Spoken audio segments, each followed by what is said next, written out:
পর্যায়ক্রমে যুক্তরাষ্ট্রে বসবাসরত ভারতীয় অবৈধ অভিবাসীদের ধরে হাত পা বেঁধে দেশে ফেরত পাঠাচ্ছেন প্রেসিডেন্ট ডোনাল্ড ট্রাম্প। সম্প্রতি রিপাবলিকানের নেতার সঙ্গে নরেন্দ্র মোদী দেখা করার পরও অবৈধ অভিবাসীদের ফেরত পাঠানো বন্ধ হয়নি। তবে এ কাজে সামরিক বিমান ব্যবহার নিয়ে জনমনে তৈরি হয়েছে নানা প্রশ্ন।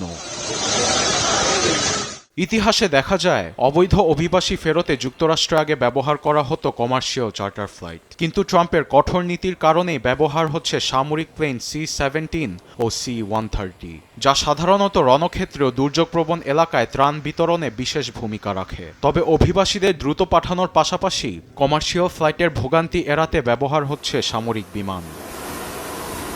মার্কিন প্রেসিডেন্টের অবৈধ অভিবাসীদের প্রতি জিরো টলারেন্স নীতি মোদী সরকারের জন্য দুশ্চিন্তার কারণ হয়ে দাঁড়িয়েছে। যুক্তরাষ্ট্রে গিয়ে ট্রাম্পের সঙ্গে দেখা করার পরও হাতকড়া পরিয়ে ফেরত পাঠানো নিয়ে তীব্র সমালোচনার মুখে পড়েছেন ভারতের প্রধানমন্ত্রী।